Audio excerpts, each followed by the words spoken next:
அனைவருக்கும் வணக்கம். என் கையால சால்வ வாங்க மறுத்து, பெப்சி தலைவர் கையால சால்வ வாங்கின ஆர்.கே. கண்ணனுக்கு நன்றி. எல்லா நிகழ்ச்சியும் செல்வன் சார் வரமாட்டாருங்கிறதையும் கொஞ்சம் நான் இங்க சொல்லிக்கிறேன். தடிக்கு விழுந்தா பேரரசு தாங்கிறதையும் இங்க சொல்லிக்கிறேன். நடிகர் ஆயிட்டாராம். அவரு அந்த டைரக்டர் மனதில் இருந்தா நம்ம மதிச்சிருப்பாரு. நடிகர் ஆயிட்டார்ல, அப்படித்தான் இருக்கும்.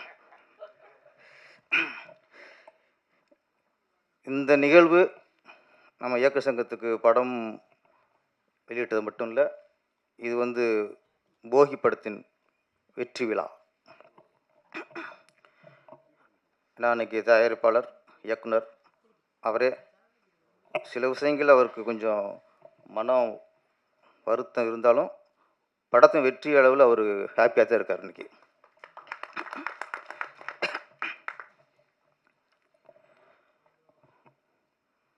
போகி அது எல்லாரும் மீனிங் தெரிஞ்ச விஷயந்தான். அதுவும் தமிழில் கண்டிப்பாக போகினா எல்லாருக்குமே தெரியும். நம்ம பழையன கழிதலும் புதியன புதியன்னு சொல்லுவாங்க. அதனால் நம்ம இந்த பழைய துணிகள் பழைய பொருட்கள்லாம் எரிச்சுக்கிருக்கோம். அது இல்லை மீனிங். போகிங்கிறது மறக்க வேண்டிய விஷயத்த மறக்கணும், தூக்கி எறிய வேண்டிய விஷயத்த தூக்கி எறியணும், கெட்ட விஷயங்கள் எல்லாத்தையும் அடியோட ஒழித்து தள்ளிடணும். புதிய நன்றி மறக்கக்கூடாது. மறக்க வேண்டிய விஷயத்தை மறக்கிறது தான். எது தப்பான விஷயங்களோ அதை மறந்துடணும்.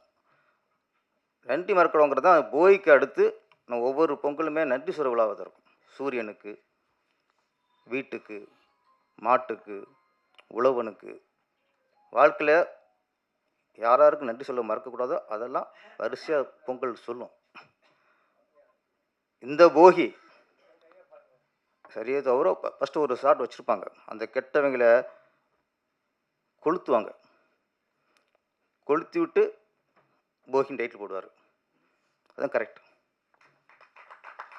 பழைய கொளுத்துறதில்ல, கெட்டதை கொளுத்துறோம். அதுதான் போகி. அங்கேயே டைரக்டர் நம்ம விஜயசேகரன் கரெக்டாக அவர் டைரக்டர் முத்திரையை பதிச்சிட்டாரு. முன்னெல்லாம் படம் இந்த பேய் படங்கள் பார்த்தா தான் இந்த வீடு ரொம்ப பயமாகவே இருக்கும்.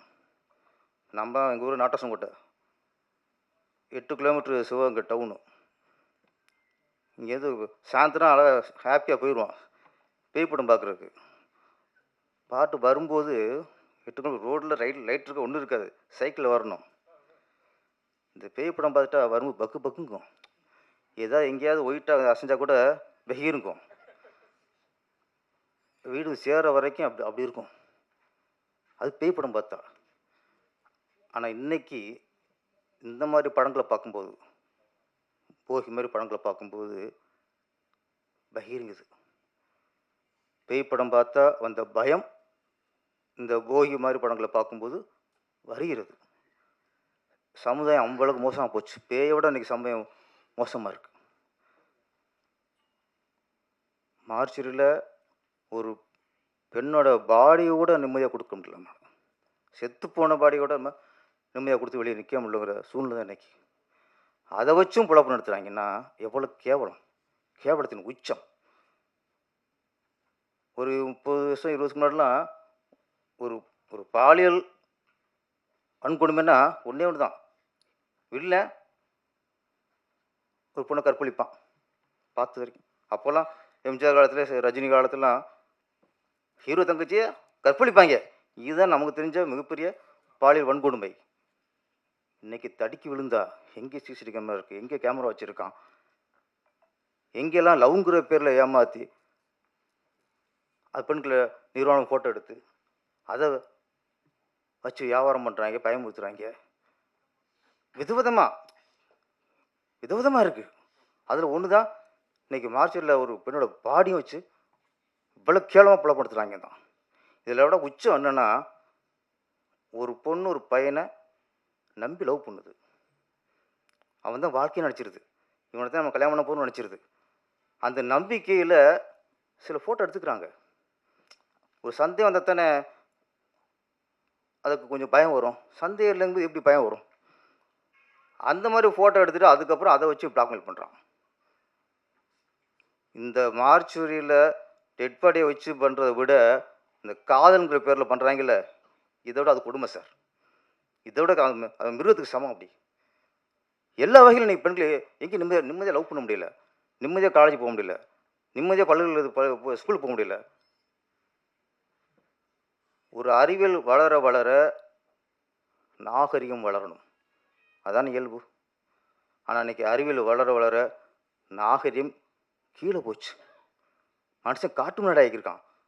அறிவியல் வளர்ந்தா மனுஷத்தன்மை மனித வளரணும்ல.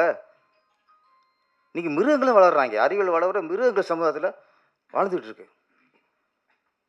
அந்த ஒரு நல்ல கருத்து, ஒரு சமூக அக்கறையோட நம்ம விஜயசேகரன் அவர்கள் அந்த படத்தை எடுத்திருக்காரு. வெறும் கமர்ஷியல் இல்லாமல் ஒரு பொறுப்பாக நல்ல விஷயம் சொல்லியிருக்கிறாரு. அதுக்கு நல்ல வரவேற்பு இருக்குது. இந்த 1ஆம் தேதி வந்த படங்களில் சார் ஒரு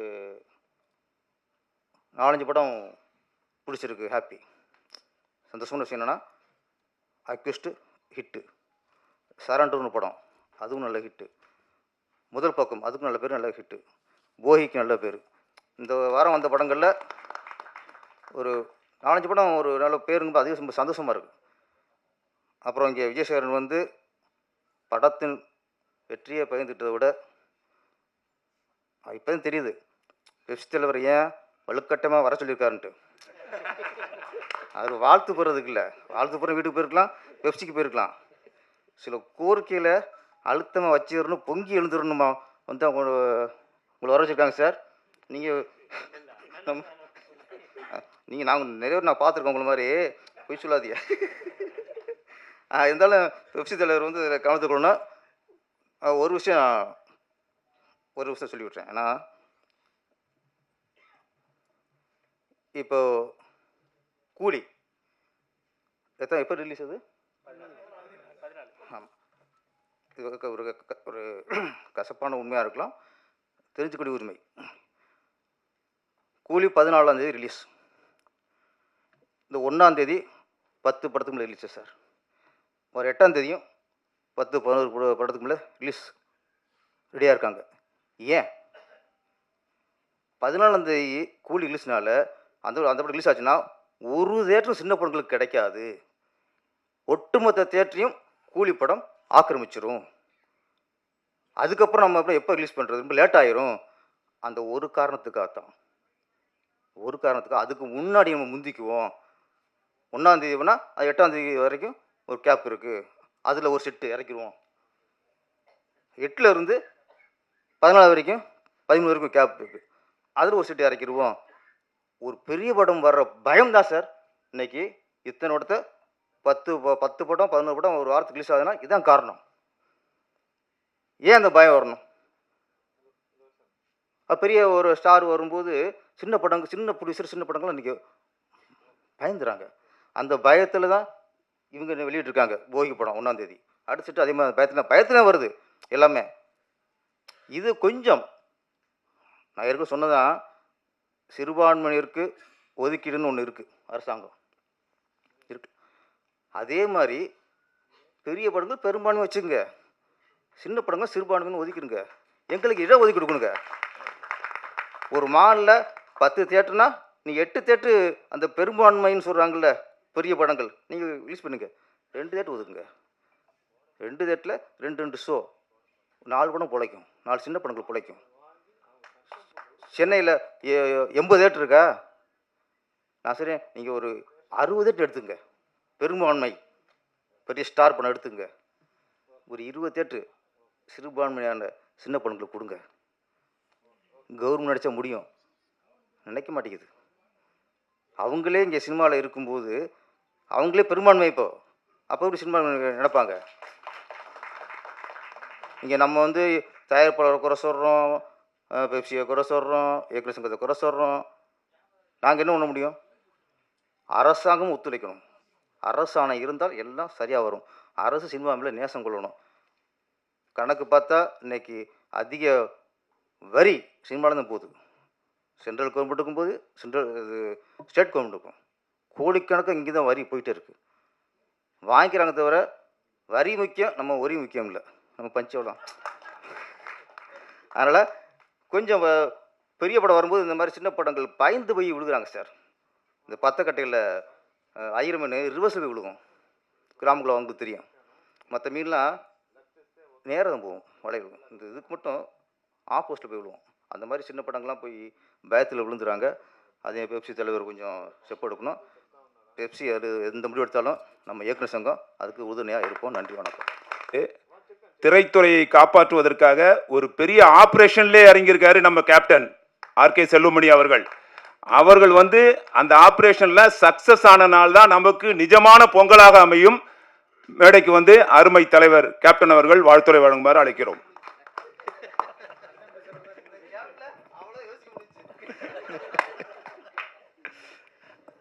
அவர் ஒருத்தர் யோசிச்சா பரவாயில்ல, பார்த்து எல்லாருக்கும் யோசிச்சு சொல்ல வேண்டியதாக இருக்கா இல்லையா? அதனால வந்து இங்கே மேடைக்கு வந்த பிறகு அவருடைய எழுத்து திறமையும் பேச்சு திறமையும் அதிகமாகிடுச்சு. யூனியனுக்கு வந்த பிறகு அது படத்திற்கு யூஸ் பண்ணிக்க பிரபாகர்.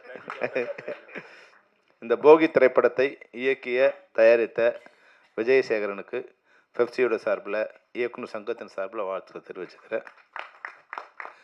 உண்மையாகவே வந்து பேரர் சொன்ன மாதிரி நான் கேட்டேன், நேற்று படம் போகலாம்னு சொல்லும்போது எப்படி படம்லாம் எப்படி இருக்குன்னா, இப்போ 11 படம் வந்திருந்தா கூட 3 படம் ரொம்ப நல்லா இருக்குது சார். சரண்டரும் போகியும் அக்யூஸ்டும் நல்லாயிருக்கு. முதல் பக்கம் நல்லாயிருக்கு, கலெக்ஷன் இல்லை, பட் முதல் பக்கம் ரிப்போர்ட் நல்லாயிருக்கு அப்படின்னு. அப்படியே போகி யார் படம்னு கேட்டப்போ தான் நம்ம விஜயசேகரன் படம் எனக்கு சொல்லவே இல்லையே அப்படின்னு சொல்லி நேற்று ஒரு தடவை படம் பார்க்கலாம்னு நினச்சோம். அப்போது படம் ரிலீஸ் ஆன பிறகு தியேட்டர் கலெக்ஷனில் வந்து ஒரு வேளை தப்பாக இருந்தால் சொல்லணும், பிச்சைமணி வந்து நான் எங்கள் நண்பர்கிட்ட கேட்டேன். அவர் சொன்னார், இந்த 3 படம் நல்லா இருக்குது சார், வந்து போகி வந்து கலெக்ஷன் நல்லாயிருக்கு அப்படின்னு வந்து சொன்னார். அது எந்த அளவில் நீங்கள் தான் அதை சொல்லணும்.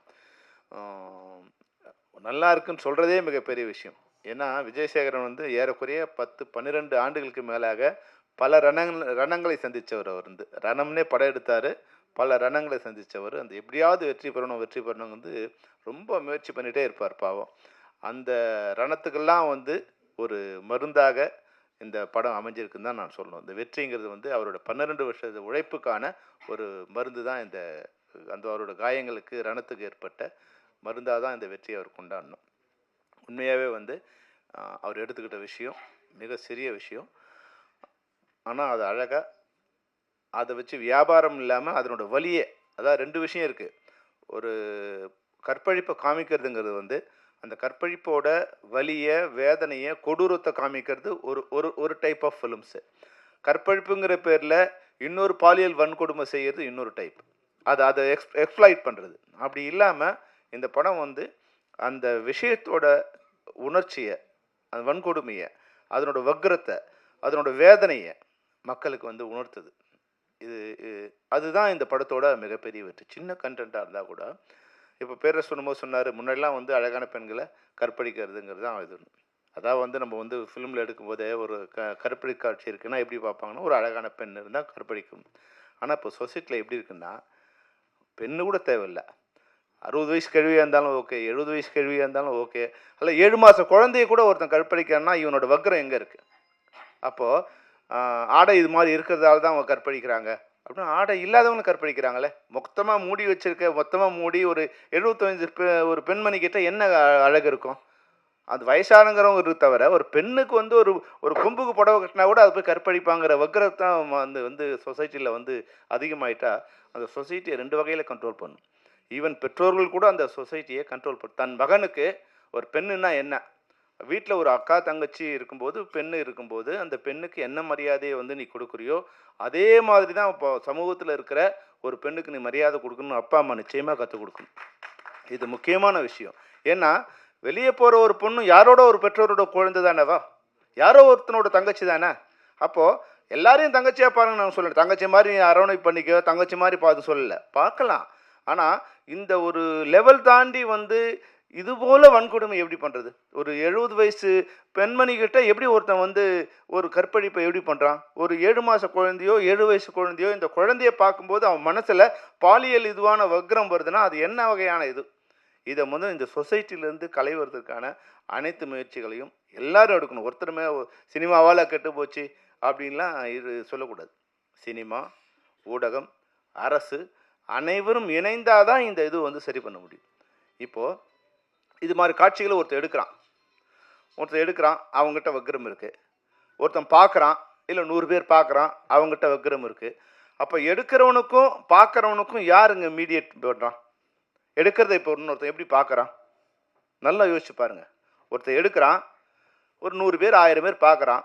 இதுக்கு யார் இது காரணமாக இருக்கான்னு நல்லா யோசிச்சு பாருங்க. பிஎஸ்என்எல். இதன் மூலம்தான் அனைத்து இன்டர்நெட்டும் இதன் மூலமாக தான் வருது. அப்போ இதனோட உரிமையாளர் யார்? இதனோட உரிமையாளர் மத்திய அரசு. அப்போ இது மாதிரி போர்னோகிராஃபி மெட்டீரியல்ஸ் இது வருதுன்னா அதை தடை செய்ய வேண்டிய இடத்துல மத்திய அரசு இருக்குது. இப்போ நீங்கள் வந்து சைனாவுக்கு போயிட்டு நீங்கள் போர்னோ அப்படின்னு போட்டிங்கன்னா கட் ஆகிடும். அப்போ அந்த அரசு அந்த வார்த்தையே வந்து டெலீட் பண்ணுறாங்க. டாப்லெஸ்ஸாக ஒரு ஃபோட்டோ வந்து அது வந்து டெலீட் பண்ணிடும். கூகுளோ இல்லை மற்ற இதுவோ அங்கே ஒர்க் ஆகாது. அவன் தன் சொந்த நாட்டுக்காக தன் சொந்த நாட்டு மக்களுக்கு எதையெல்லாம் பார்க்கலாம், எதையெல்லாம் பார்க்கக்கூடாதுன்னு ஒரு சென்சார் வச்சுருக்கான். அப்படி தான் வரும்.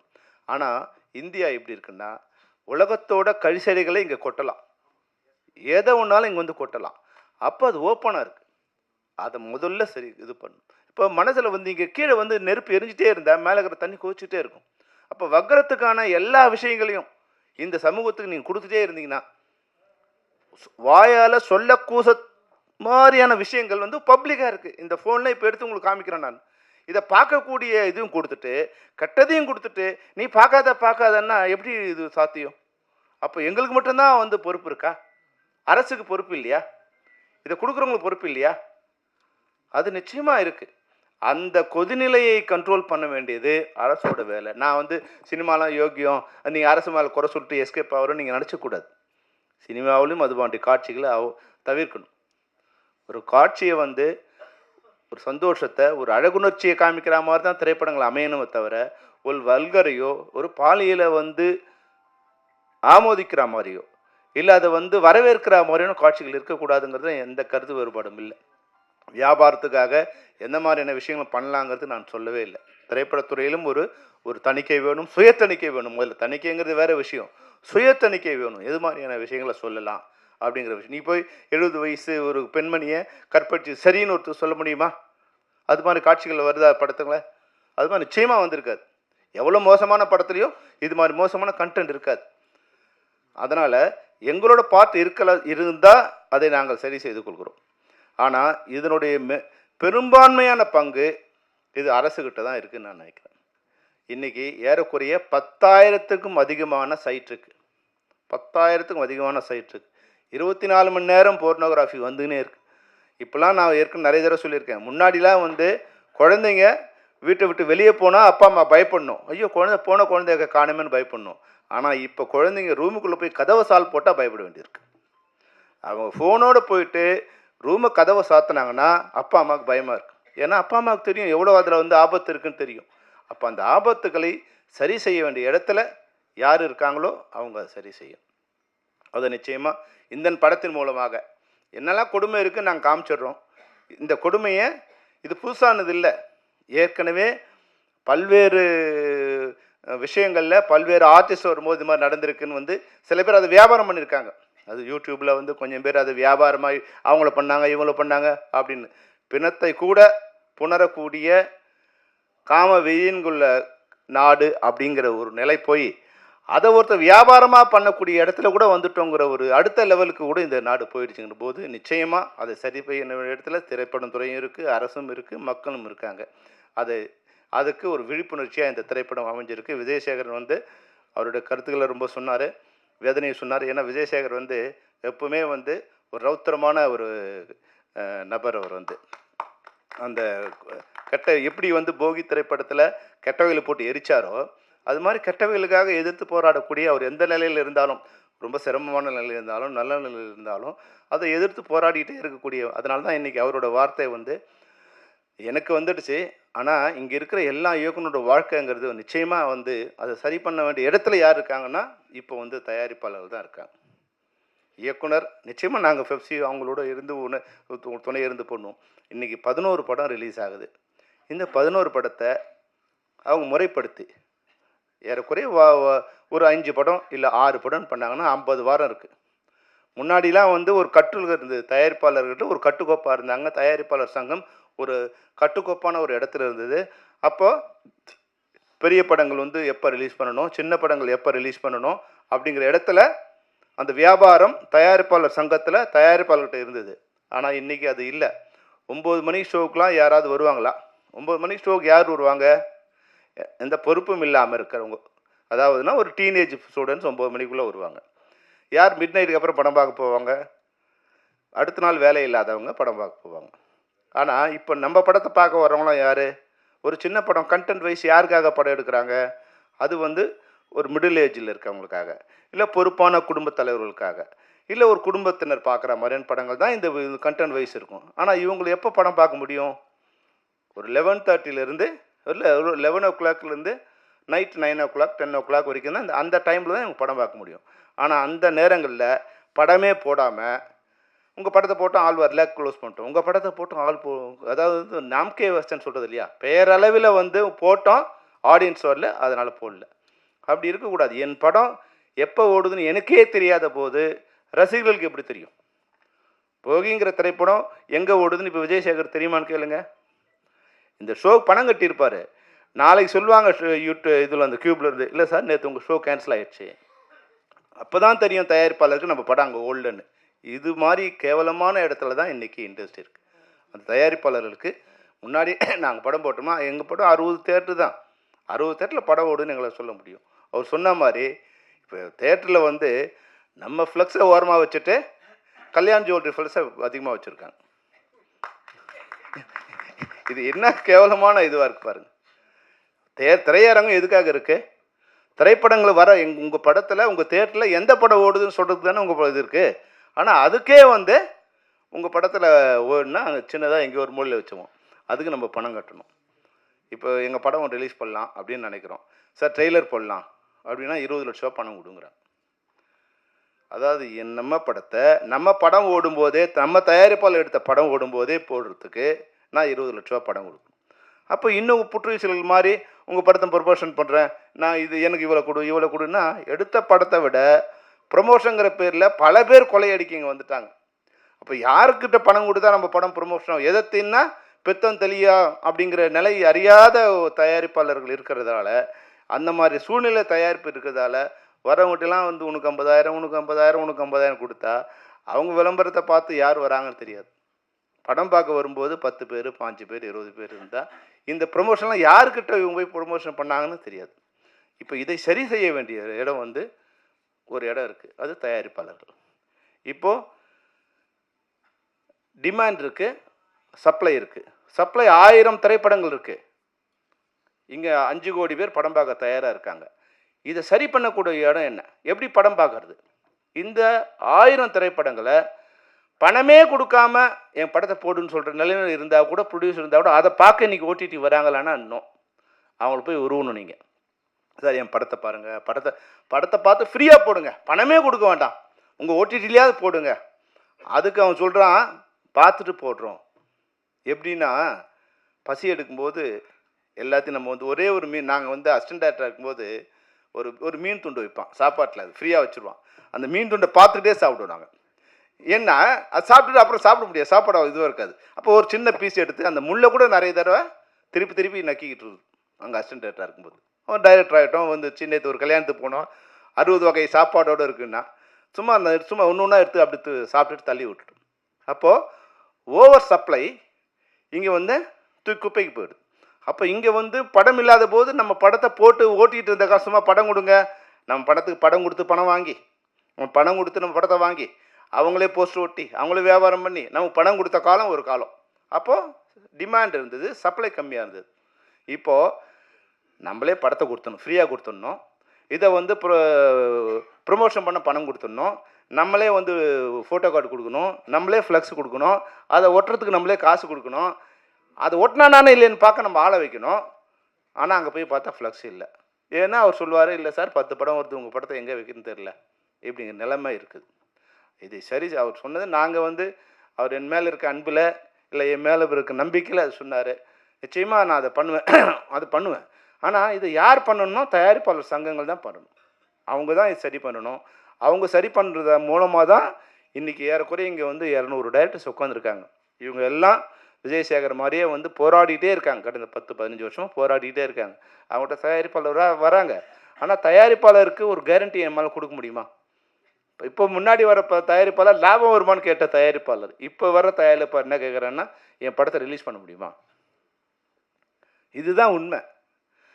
அப்போ ரிலீஸாவது பண்ண முடிஞ்சால் போதுங்கிறாங்க தயாரிப்பாளர். ஆனால் அது கூட இன்னைக்கு பண்ண முடியாமல் சூழ்நிலை தமிழ் இண்டஸ்ட்ரி இருக்குது. அதுதான் அதனுடைய கோபத்தோட வெளிப்பாடு தான் விஜயசேகரனோட அந்த வேதனையான வார்த்தைகள். அதை நிச்சயமாக அதையெல்லாம் சரி பண்ணணும் தான் நான் நினைக்கிறோம். தயாரிப்பாளர் சங்கங்கள் ஒன்றிணைந்து, தொழிலாளர்கள் ஒன்றிணைந்து, நடிகர்கள் ஒன்றிணைந்து ஒரு அமைப்பாக இருந்து நம்ம விலை நம்ம நான் வாழ்ந்தா போதும்னு வந்து இப்போ மேலே வந்தோடனே கொஞ்சமே நினைக்கிறேன். நான் வாழ்ந்தா போதும் அப்படி இல்லை. எம்ஜிஆர் ஒரு சொன்ன ஒரு உதாரணத்தை நான் சொல்ல விரும்புகிறேன். எம்ஜிஆர் படம் ஓடும்போது அவர் சொன்னாராம், நம்ம கடை கலெக்ஷன் ஆகிடுச்சா? ஆயிடுச்சுங்க. இல்லை அந்த டிக்கெட் இது வச்சா, கேன்டீனில் நல்லா வியாபாரம் வச்சா, பார்க்கிங்கில் டிக்கெட் இது வச்சா, பார்க்கிங் பண்ணானா, போஸ்ட் ஓட்டணும் வச்சா.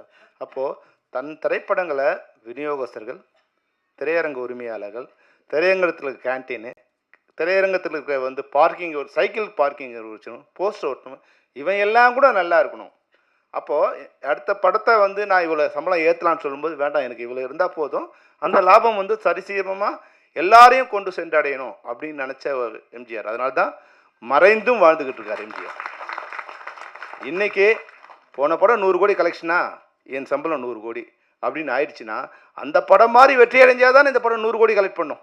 ஒரு பிரம்மாண்டமான வெற்றி அடையும் போது அந்த படம் 100 கோடி கலெக்ட் பண்ணுது, கரெக்டு. அடுத்த படத்தோட பட்ஜெட்டை நீ 100 கோடி வச்சுட்டீங்கன்னா அந்த படம் மாதிரி இந்த படம் ஓடுவான். அது அப்படி எப்படி ஓட முடியும்? அப்போ கதை கேட்க வரும்போது இன்றைக்கி வந்து ஒரு கதை கேட்க சொல்ல வரும்போது நடிகர்கள் என்ன சொல்கிறாங்கன்னா, சார் பட்ஜெட் 100 கோடியில் சொல்லுங்கிறார். கதை சொல்கிறதுக்கு வர்றா, நான் பட்ஜெட்டில் 100 கோடி சொல்ல வர்றதா? என்னென்னா இவரோட காம்படிஷனாக இவர் நினைக்கிற ஆள் வந்து 100 கோடியில் இருக்கார் அவர். அப்போது நான் வந்து அவரை மாதிரி என்னோட படம் அமையணும். முதல்ல கதையை கேட்போம், அந்த கதைக்கு 100 கோடி செலவு பண்ணால் பரவாயில்ல, அது உங்கள் இஷ்டம். அது மாதிரி கதைகள் இருந்தால் பரவாயில்ல. ஆனால் கதை சொல்ல வரும்போது 100 கோடியில் கதை சொல்லுங்கன்னு சொல்கிற மாதிரி இருந்தால் அது சரியாக வராது. அதை சம்மந்தப்பட்ட அனைவரும், நாங்கள் முதல்ல எங்களது வந்து கூக்குரலாக இருந்தது, புலம்பலாக இருந்தது. அப்புறம் நாங்களே அதை செய்கிற மாதிரி இன்ஸ்ட்ரக்ஷனாக மாறக்கூடிய ஒரு கட்டாயம் வந்துடும். இப்போது நாங்கள் தான் தயாரிப்பாளர்கள் கூட்டு வரோம். இங்கே இருக்கிற அசிஸ்டன்ட் டைரக்டரும் மேனேஜரும் தான் இன்றைக்கி இண்டஸ்ட்ரியை காப்பாற்றிட்டுருக்காங்க. மற்ற பேரால் இன்றைக்கி வந்து ஏறக்குறைய 250 திரைப்படங்கள் இன்றைக்கி தயாரிக்கப்படுது. இதில் 10 திரைப்படங்கள்லேருந்து 20 திரைப்படங்கள் வந்து பெரிய நடிகர்கள், அவங்க வந்து கார்ப்பரேட் கம்பெனியோ இல்லை அவங்கள சொந்தம் பண்ணிக்கிறாங்க. மீதி இருக்கிற 225 திரைப்படங்களை உருவாக்குபவர்கள் இங்கே இருக்கிற உதவி இயக்குநர்களும் மேனேஜரும் தான். இவங்க தான் ஊராக போய் யாரோ தேடி அவங்கள கரெக்ட் பண்ணி ஏமாற்றி பொய் சொல்லி கொண்டு வராங்க. ஏமாற்ற அவங்கள நாசமாக்குறதுக்காக பொய் சொல்லலை, எப்படியாவது கொண்டு வந்துடலாமல் இவனுக்கு ஒரு நம்பிக்கை இருந்த படம் வந்து இப்போ போகி இருக்குது, போகி மாதிரி ஓடினா கூட போதும்னு நினைக்கிற மாதிரி இருக்குது. அப்போ அது மாதிரி அவங்கள சரி பண்ணி கொண்டு வராங்க. அப்போ இவங்க தான் இன்றைக்கி இண்டஸ்ட்ரி, இவங்களை நம்பி தான் இன்றைக்கி பெப்சியே இருக்குது. அவங்க வந்து ஒரு 30% நம்மளை ஃபீட் பண்ணாங்கன்னா, இந்த 225 திரைப்படம் தான் இன்றைக்கி 25,000 தொழிலாளர்களை காப்பாற்றுறது. இது மாதிரி நம்ம விஜயசேகர் மாதிரியான தயாரிப்பாளர்கள் தான் எங்களை காப்பாற்றுறாங்க. அப்போ அவங்கள காப்பாற்ற வேண்டிய, இல்லை அவங்கள பற்றி கவலைப்பட வேண்டிய ஒரு இடத்துல நாங்கள் இருக்கோம். அதனால தான் இந்த கன்சர்ன். தவிர ஐயோ அவர் வாழ்ந்தார், பெரிய ஆளுகள் பார்த்து ஒரு பொறாமையோ இல்லை அவங்கள பார்த்து வந்து வைத்தறிச்சலோ இல்லை. கீழே இருக்கிறவங்களுக்கு வந்து நல்ல படம் எடுத்தால் கூட அவங்களால காப்பாற்ற பண்ண முடியலையே அப்படிங்கிற ஒரு வேதனையில் எங்களுடைய கூக்குரலாகவும் எங்களுடைய புலம்பலாகவும் எங்களுடைய வேதனையாகவும் இதை நாங்கள் சொல்லவே சொல்ல விரும்பணும். பத்திரிகையாளர்களுக்கு சம்மந்தப்பட்டவங்க, தயாரிப்பாளர்களோ அரசோ இல்லை சம்மந்தப்பட்ட வேறு யாரோ, அவங்க எல்லாம் இருந்து அதை சரி பண்ண வேண்டியது இந்த போகி திரைப்படத்தின் மூலம் நான் சொல்ல விரும்புகிறேன். போகி திரைப்படம் வந்து வழக்கமாக எங்கள் மெம்பர்களுக்கு வந்து அதை வந்து இப்போ ஷோவாக தான் ரிலீஸ் பண்ணுவோம். ஆனால் ஏற்கனவே அது வெற்றி படமாக இருக்கிறதால அது வெற்றி விழாவே இது வச்சுக்கலான்னு நான் வந்து விஜயசேகர்கிட்ட சொன்னேன். என்ன படம் 3 நாள் வரைக்கும் ஃபுல்லாக போகுதுங்கிற அளவுக்கு அதுவே ஒரு வெற்றி தான். முன்னாடி 100 நாள் ஓடினா தான் எங்களுக்கு வெற்றி. ஆனால் இன்றைக்கி படம் 3 நாள், படம் ரிலீஸ் ஆனால் ஒரு வெற்றி, படம் 2வது நாள் ஷோ இருந்தால் மிகப்பெரிய வெற்றி, 3 நாள் வெள்ளி சனி ஞாயிறை தாண்டிடுச்சுன்னா அது மிக மிக பிரம்மாண்டமான வெற்றி. அப்போ இந்த வகையில் போகி திரைப்படம் பிரம்மாண்டமான வெற்றி அடைந்திருக்கு தான் சொல்லணும். 3வது நாளை தொடர்ந்து 4வது நாளும் திரையரங்கில் அந்த படம் ஓடிக்கிட்டு இருக்கு. அந்த வெற்றி அளித்த ரசிகர்களுக்கும் அதுக்கு உதவியாக இருந்த பத்திரிகையாளருக்கும் இந்த நேரத்தில் நன்றியை தெரிவித்துக் கொண்டு பிச்சைமணி அவர்களுக்கும் இது போல் நிறைய படங்கள் இருக்குது. நீங்கள் ஒரு தடவை பார்த்து அந்த படங்கள் திரையரங்கு வரத்துக்கு நீங்கள் உதவி செய்ய வேண்டும். நீங்கள் நல்லா இருந்தால் தான் இது மாதிரியான திரைப்படம், ஏன்னா நீங்கள் ஒரு படம் பார்த்து அந்த படத்தை வந்து ரிலீஸ் பண்ணியிருக்கீங்க. அந்த வகையில் உங்களுக்கு நன்றி. உங்களை போன்ற பிச்சைமணி மாதிரி இதில் நிறைய பேர் இருப்பாங்க. எப்படி வந்து ஒரு நல்ல திரைப்படத்துக்கு நீங்கள் கண்டுபிடித்தீங்களோ அது மாதிரி உங்களை மாதிரி இருக்கிற டிஸ்ட்ரிபியூட்டர்ஸ் கூட எங்கள் யூனியனுக்கு நீங்கள் இன்ட்ரடியூஸ் பண்ணிங்கன்னா அவங்களுக்கு இது மாதிரி 100 படங்கள் எங்ககிட்ட இருக்குது. போகி மாதிரி வந்து வெளியே வர சிரமப்படுற மிக நல்ல திரைப்படங்கள் 100 படங்கள் இருக்குது. அந்த திரைப்படங்களும் வெளியே வரத்துக்கு நீங்கள் உதவி பண்ணணும்னு கூறிக்கொண்டு இந்த நேரத்தில் இங்கு வந்திருக்க உங்கள் அனைவருக்கும் எங்களுடைய நன்றியை தெரிவித்துக் கொண்டு விடைபெறுகிறேன். நன்றி, வணக்கம்.